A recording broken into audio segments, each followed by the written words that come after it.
Grammar Girl here. I'm Mignon Fogarty, and for the next few weeks, while we're taking a season break, we're going to release some of our best of the best bonus episodes that people who support the show through Grammarpalooza got during this last interview season. This week, you're going to get behind-the-scenes conversations with Samantha Enslen, who owns a writing, editing, and design agency, Dragonfly Editorial. And we're going to talk about how she thinks AI is going to affect jobs for writers and editors and how it will affect her agency. We do these kind of extras every time I do an interview, so almost every week. Thank you to the current Grammarpalooza subscribers for supporting this show. We appreciate it so much, and it makes these bonuses possible. If you want to help and support the show, you can sign up on the show page at Apple Podcasts right there on the listing, or separately to get everything by text message. You can go to quickanddirtytips.com/bonus to learn more, and links to both of those are in the show notes. Sam, thanks so much for being here. Thank you. I'm happy to be here. Yeah. So in the main segment, we talked about how you are and aren't using AI and sort of what we think are its pros and cons. But as someone who owns an agency that employs writers, editors, and designers, I'm so curious to hear more about what you think its effect is going to be on the job market for those kind of people. Like I have seen people talking about losing clients. I've seen writers and editors talk about not being able to get work, and so I'm really concerned about it. I feel like you probably have more insight into that than I do. Yeah. If you don't want to talk about it, that's totally fine. It's your business, your internal business stuff. No, I do want to talk about it, and I think it's a fantastic question. And I think we've seen some of both.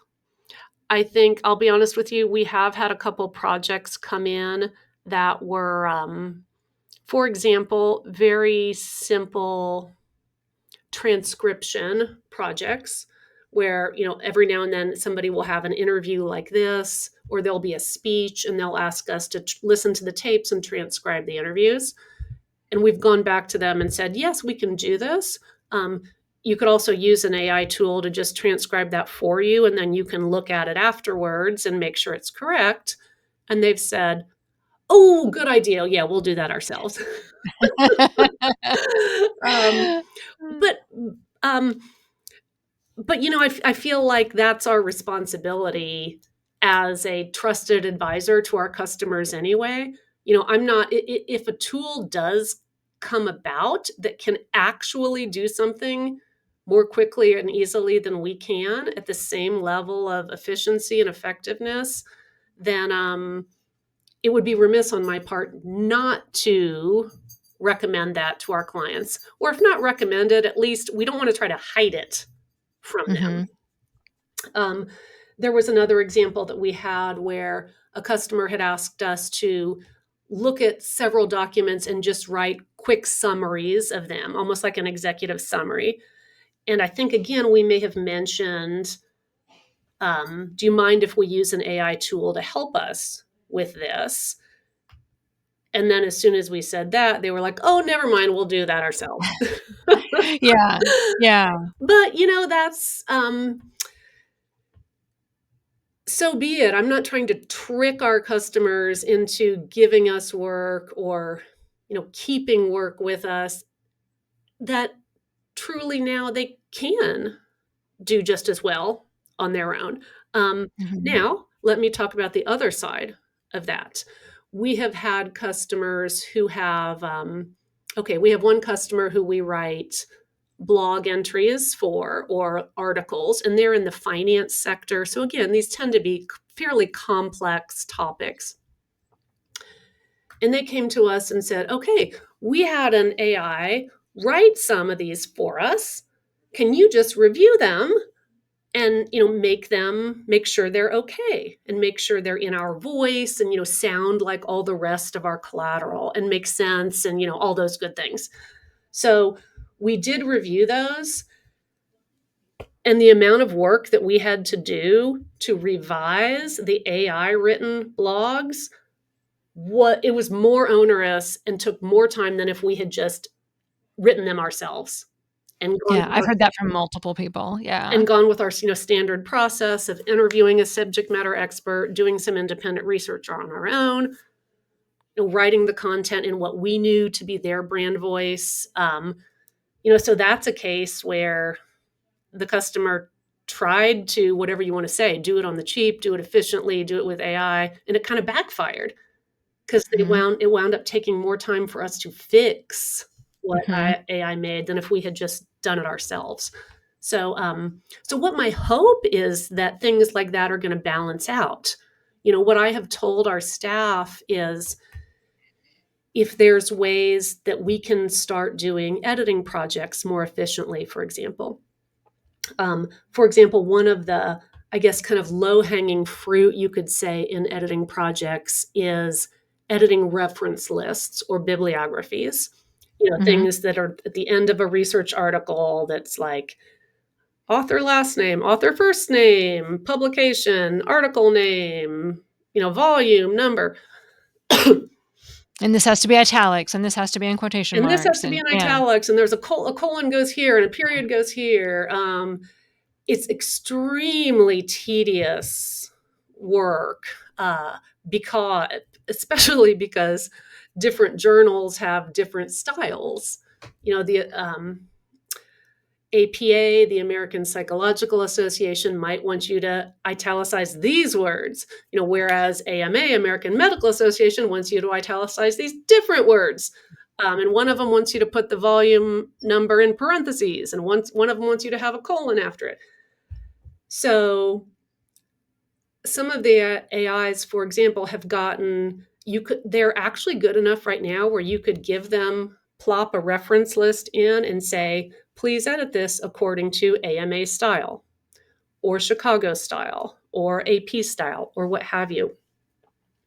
And it's going to get it 90 or 95% of the way correct. Now, Mhm, again, we still want to have a human editor go behind and check. And it will do some things sometimes weird, like if you had a citation that didn't have a city or state, it will make up a city and state for the publication, or it will like make up the name of a missing author. Um, so you do have to be careful and check behind. But if it can do a lot of that, I think for any copy editor, any editor, that's still going to be kind of boring and tedious work editing a reference list. So, mhm, if we have a report and we can spend our valuable time editing the substance of the report and refining the meaning and logic and making sure it really conveys what the customer wants to convey, and mhm. spend less of our time on tediously editing a bibliography, that's good for us and that's good for the customer. Yeah. And this is what I worry about though. Like when I was first out of college, I worked for a consulting company and we were paid by the hour. And so if AI is making you 20% more efficient and Mhm. taking away that tedious work is still somebody's job. And Yep. so, Yep. do you plan, do you think or hope or plan that, okay, we'll find 20% more meaningful client work to fill in those hours? Or are you thinking, when you think about your own business, are you thinking, well, okay, we might have to budget for 10 or 20% less work Yeah. because we're being so much more efficient? Again, the honest answer is I don't know. Yes, it could be that 2 years from now or 5 years from now, our agency is 20% smaller because that's how work has changed, and that's what the market will bear. What Mhm, I am gambling on slash hoping is that it's the opposite. We mhm, will be freed up from some of the more mundane tasks. So our staff has more time to focus on higher value things, writing, substantive editing, project management, proposal management, strategizing, creating, not just sitting and writing a blog, but what's the whole content strategy, marketing and communication strategy that the company has for the whole year, and what are all the topics that should be written about. So it will Mhm. allow us to get involved at that higher level, if you will, work. Yeah, yeah. One of the things I hope so too. One of the thing I've heard people talk about AI in coding, and, we didn't talk about that, but it's always also useful in, just computer programming, coding, and the person that I listen to believes that, you know, we aren't gonna make fewer things.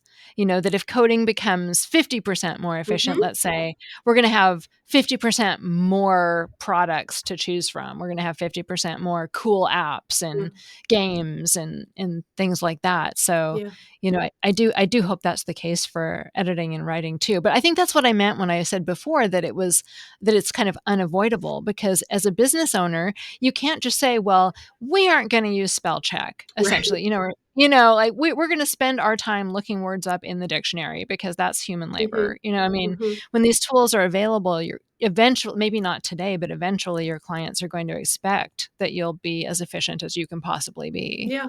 Yeah. Yeah.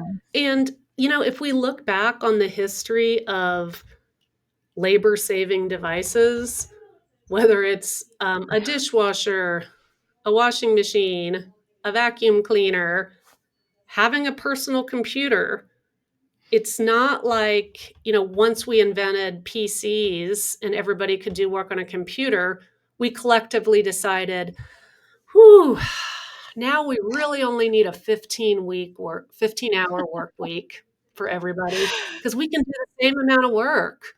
Let's just everybody take a break." Of course not. Remember the concept of the paperless office? Yeah, uh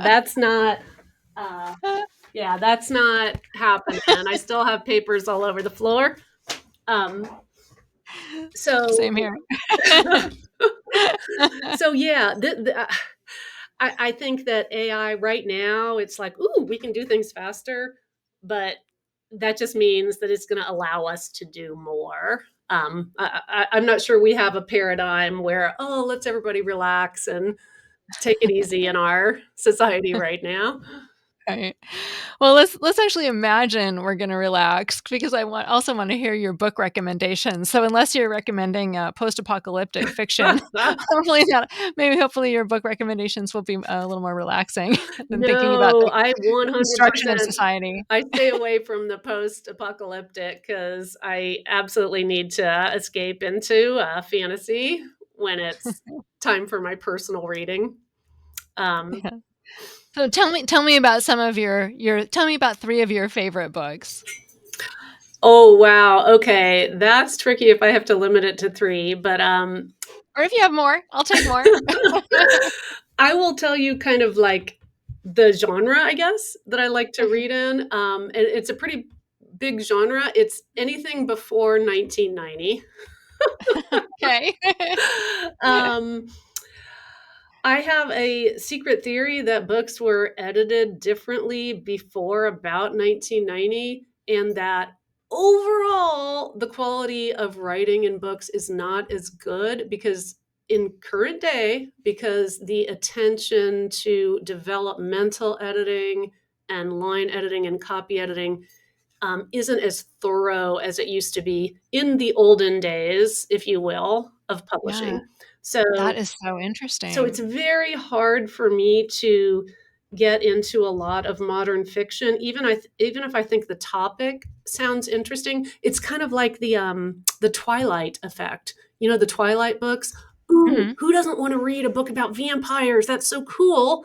I would love to read those, but I can't get past the first page because the writing feels so overdone and overwrit and under edited, if you will. Mm. Uh, Mhm. so I really love reading old stuff. So I read old mysteries like all the Sherlock Holmes stories, Agatha Christie, um, Daphne du Maurier. That's the person who wrote Rebecca and My Sister Rachel. She has my cousin Rachel. She has all kinds of like spooky, eerie stories. Um, I will read lots of old science fiction. You can find collections of 1950s era short stories that were published in things like Galaxy or Amazing Stories that were some of the original sci fi magazines. I can Yeah. just all day long read short stories from that era. They're so refreshing and so well done. Even in essentially what were pulp that was pulp fiction. The Yeah. pulp magazines of that era, there's not a word out of place. For someone who loves not just storytelling, but the craft of writing, it's such a joy for me to read older fiction because you can just tell the craft that went into it, not just the original person's ideas, but everything that had to go along the way to get it to like that polished perfection at the end. Mhm. Yeah, that's great. Yeah, it's, first, I have to say I think this is at least the 3rd time Agatha Christie has come up. There's a very specific, great like the Grammar Girl guest, group of people are like certain type of person definitely is a guest on this show. Yes, yes, definitely. And it And yeah, it same thing with her. There's never a word out of place. She can give you a complete picture of somebody's personality in just a sentence or two. It's quite amazing. yeah, great. Well, thank you so much, Sam. Thanks again for joining us today, and again, tell people where they can find you, please. Sure. If you want to find us, the easiest way is just come to our website, which is dragonflyeditorial.com. And you can browse around there. There's actually a lot of things that your listeners might like. We have a lot of resources for writers and editors there. There's a newsletter people can subscribe to. There's all kinds of fun stuff to download. So, yeah, dragonflyeditorial.com. Yeah, I really enjoy your newsletter actually too. Thank Good job. you. I hope you enjoyed that bonus segment. If you didn't catch the full interview, the main show, the original, back in November, you can find it in your feed or linked in the show notes. And thank you again to the Grammarpalooza supporters. We appreciate your help so much. If you would like to become a Grammarpalooza supporter or subscriber and get all the bonus episodes when they first come out, you would have gotten this one back in November. And more importantly, just help us and show your appreciation for the show.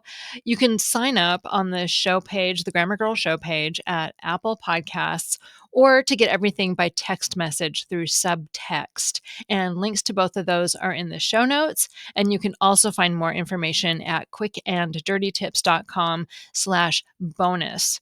That's all. Thanks for listening.